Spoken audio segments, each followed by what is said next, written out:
قادری کر قادری رکھ قادریوں میں اٹھا قدر عبد القادر قدرت نما کے واسطے غوث اعظم بمنے بے سرو ساما مدد قبلہ دی مدد کعبہ ایما مدد بگرداب بلا افتادہ کشتی ضعیفانے شکستہ رہ تو پشتی بحق خواجہ عثمان ہارون مدد کن یا معین الدین چشتی قادریم نعرہ یا غوث اعظم می زنم دمز شیخ احمد رضا خان قطب عالم می زنم۔ دل کی گہرائیوں سے رسول پاک صلی اللہ علیہ وآلہ وسلم کی مقدس بارگاہ میں ہدیہ درود و سلام پیش فرمانے اور پڑھیں اللہ رب محمد صلی اللہ علیہ وسلم نحن عباد محمد صلی اللہ علیہ وسلم۔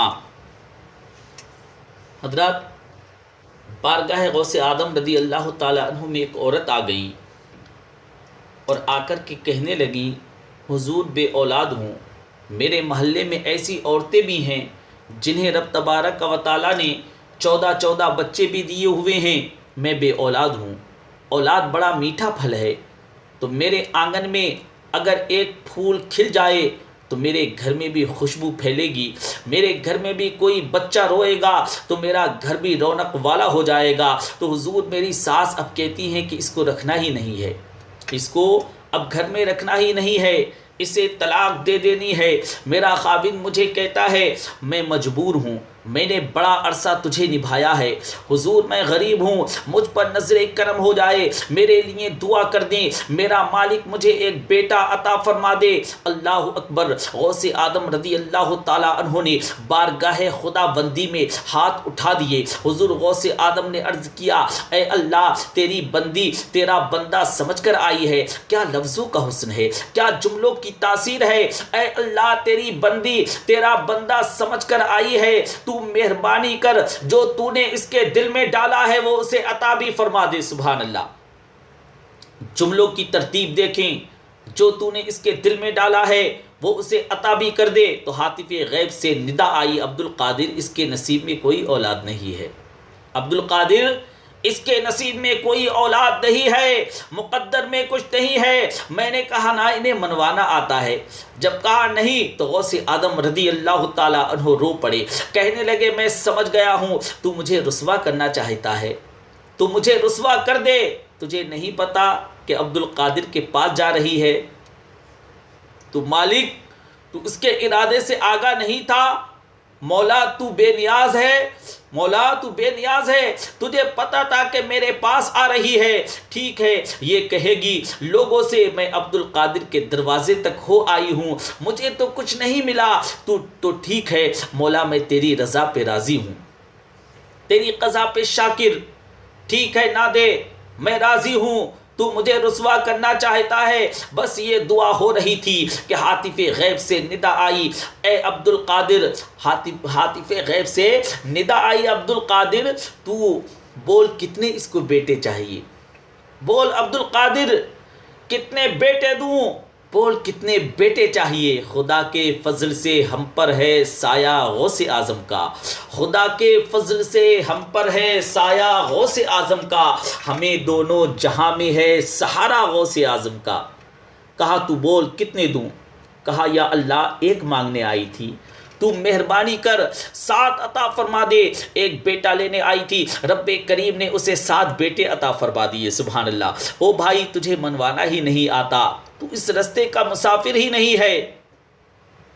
ایک حضرت صاحب کہتے ہیں میں نے بریلی شریف میں یہ رنگ دیکھا ہے، جب کسی بات پہ بریلی کے بزرگ پریشان ہوتے اور کوئی آزمائش آتی ہے تو جو جاننے والے لوگ ہیں کہتے ہیں چلو حضور کی کوئی بات چھیڑ دو۔ سبحان اللہ۔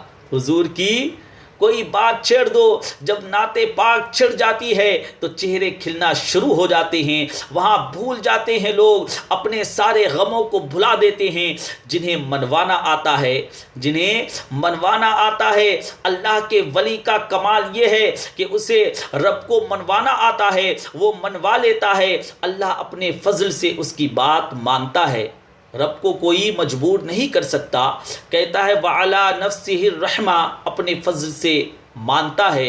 تو حضور غوث اعظم رضی اللہ تعالیٰ عنہ نے لوگوں کو بڑا نوازا ہے، سرکار غوث اعظم نے لوگوں کو بڑا نوازا ہے۔ ایک شخص آیا، اس نے کہا حضور میں آپ کا مرید ہوں، عقیدت مند ہوں، رات میں نے خواب میں دیکھا میرا باپ دوزخ کی آگ میں جل رہا ہے، میرا فوت ہونے والا باپ دوزخ کی آگ میں جل رہا ہے، بڑی تکلیف میں دیکھا ہے۔ تو حضور غوث اعظم رضی اللہ تعالیٰ عنہ فرمانے لگے میرے مدرسے میں آیا کرتا تھا۔ کہا آپ کا باپ میرے مدرسے میں آیا کرتا تھا، میری خانقاہ میں آتا تھا، میری محفل میں آتا تھا، میری محفل میں آ کر کے بیٹھتا تھا، حلقہ ذکر میں رہتا تھا۔ تو اس نے کہا حضور کبھی کبھی آتا تھا، کہا حضور کبھی کبھی آتا تھا۔ غوث اعظم رضی اللہ تعالیٰ عنہ نے مصلی بچھا لیا، کہا یا اللہ تیرا وعدہ نہیں ہے، یا اللہ تیرا وعدہ نہیں ہے جو اللہ والوں کی مجلس میں، جو اللہ والوں کی مجالس ذکر میں بیٹھے گا تو اسے شقی نہیں کرے گا۔ اور یہ مسلم شریف کی حدیث ہے۔ اب مسئلہ یہ بن گیا ہے، پہلے سنی دلیل نہیں مانگتا تھا، اب سنی بھی کہتا ہے نہیں آپ کیا کہہ رہے ہیں، یہاں ہمارے اندر بھی کمی ہے۔ اللہ کے ولی کے منہ سے جو نکلتا ہے وہ رب کی رضا والا جملہ ہوتا ہے۔ میری اب طبیعت نہیں مانتی کہ اپنے لوگوں کو دلیلیں دی جائیں، ہم تو ماننے والے لوگ ہیں، ہمارے لیے تو بزرگوں کا اشارہ بہت کافی ہوتا ہے، ہمارے لیے بزرگوں کا اشارہ کافی ہونا چاہیے۔ مولانا امجد علی اعظمی صاحب اعلیٰ حضرت کے خلیفہ ہیں، کہتے ہیں ایک دن میں نے تقریر کی، تقریر کے بعد ایک شخص نے مجھ سے حوالہ پوچھا، ایک شخص نے کہتے ہیں مجھ سے حوالہ پوچھا تو میں ساری رات روتا رہا۔ میں نے کہا یا اللہ یہ تیرے بندے کیا سمجھتے ہیں کہ ہم جھوٹ بولیں گے، ہم ان سے جھوٹ بولیں گے، جو میں بات بیان کر رہا ہوں وہ غلط ہو سکتی ہے۔ فرماتے ہیں ایک دفعہ زندگی میں ایسا ہوا تو میں نے رات کو رو کر گزار دیا، پوری رات روتا رہا۔ یہ کیا بات ہوئی؟ ایک بندہ کہنے لگا بخاری شریف سے کھول کر کے دکھائے، کہنے لگا بخاری شریف سے کھول کر کے دکھائیں۔ میں نے اس کے آگے بخاری رکھ دی، میں نے کہا پڑھو، کہنے لگا مجھ سے نہیں پڑھی جاتی، کہنے لگا مجھ سے نہیں پڑھی جاتی۔ تو میں نے کہا پھر تو اعتبار کر، پھر تو اعتبار کر، اگر پڑھی نہیں جاتی تجھ سے تو پھر اعتماد کر۔ عجیب بات ہے کہ امام جو ممبر پر بیٹھا ہوا ہے، جو مصلی پر بیٹھا ہوا ہے، اسے تو کم از کم دیانت دار جان لیں، تو اپنے اندر سے یہ چیز ختم کریں۔ سنی تو عقیدت مند ہوتا ہے، اس کے تو مزاج کے اندر لطافت ہوتی ہے، وہ تو ہلکے سے جملے سے ہی مسکرا کے سارا کچھ مان جاتا ہے۔ تو یہ پروپیگنڈا، اس پروپیگنڈے کے آپ شکار ہو رہے ہیں، اس سے باہر آئیں۔ بہرحال بیان کر دیتا ہوں، حضور غوث اعظم رضی اللہ تعالیٰ عنہ کہنے لگے اے اللہ تیرا وعدہ نہیں ہے، اے اللہ تیرا وعدہ نہیں ہے۔ دلیل کیا ہے؟ مسلم شریف کی حدیث ہے، حضور پاک صلی اللہ علیہ وآلہ وسلم نے فرمایا جو ذکر کرنے والوں کی مجلس میں خالی بیٹھ جائے اللہ تبارک و تعالی اسے بھی سعادت عطا فرما دیا کرتا ہے۔ سبحان اللہ۔ اگر شقی ہو، بدبخت ہو تو اللہ تبارک و تعالیٰ اسے بھی نیک بخت فرما دیتا ہے۔ تو حضور غوث اعظم رضی اللہ تعالیٰ عنہ حضور صلی اللہ علیہ وآلہ وسلم کی اس دعا کا وسیلہ دینے لگے، یا اللہ تیرا وعدہ نہیں تھا وہ یہاں آیا کرتا تھا، خدا بندہ اس کی قبر میں عذاب ہو رہا ہے، وہ شخص کہتا ہے میں گھر جا کر سویا، دوبارہ میرے ابا حضور خواب میں آ گئے، دوبارہ میرے ابا حضور خواب میں آ گئے تو کہنے لگے بیٹا عبد القادر کے پاس جاتے رہنا، شیخ عبد القادر غوث اعظم کے پاس جاتے رہنا، جو ان کی مجالس میں جاتا ہے اللہ تبارک و تعالیٰ ان سے بڑا راضی ہوتا ہے۔ سبحان اللہ۔ وہاں جاتے رہنا۔ تو بھائی ان لوگوں کو رب کریم کو منانا آتا ہے، لیکن ان کا اصل کمال کیا تھا؟ ان کا اصل کمال کیا تھا؟ تربیت۔ ان کا اصل شعبہ کیا ہے؟ تربیت۔ اصل شعبہ تربیت ہے۔ اب بھی اگر ہمارا مزاج تربیت کا بن جائے، نبی کریم صلی اللہ علیہ وآلہ وسلم نے فرمایا حکمت مومن کی گمشدہ میراث ہے، اسے ڈھونڈا کرو۔ شہاب الدین سہروردی کہتے تھے میں نے اپنا پیالہ ساری زندگی خالی رکھا ہے، کسی اللہ والے کے پاس گیا ہوں تو اس طرح پیالہ کھلا رکھا ہے اور کہتے تھے میں جہاں بھی گیا ہوں کچھ نہ کچھ لے کر ہی آیا ہوں. سبحان اللہ. آپ اگر کسی سے کہیں تو اللہ کے ولیوں کی علماء کے درباروں کی بات بتا تو وہ ہر جگہ سے 6-7 نقص نکال کر کے لائے گا. ادھر ایسے ہوتا ہے ادھر ویسے ہوتا ہے, ادھر ایسا ہے ادھر ویسا ہے. آپ کس چکر میں لگ گئے؟ آپ کس چکر میں لگے ہوئے ہیں؟ ہم نے اپنے حصے کی خیر اکٹھی کرنی ہے.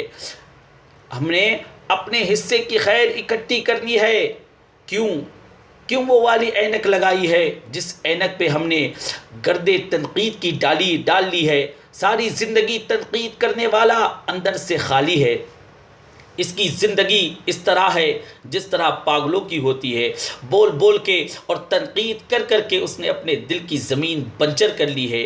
کوئی شے ہاتھ نہیں آئی کیونکہ اس نے ساری زندگی کچھ سمجھا نہیں. شیخ شہاب الدین کہتے ہیں پیالہ دل کا سیدھا کر کے گیا ہوں, جہاں بھی گیا ہوں اور جہاں بھی گیا ہوں فرماتے ہیں وہاں سے کچھ نہ کچھ لے کر ہی آیا ہوں. کیا کر کے آیا ہوں؟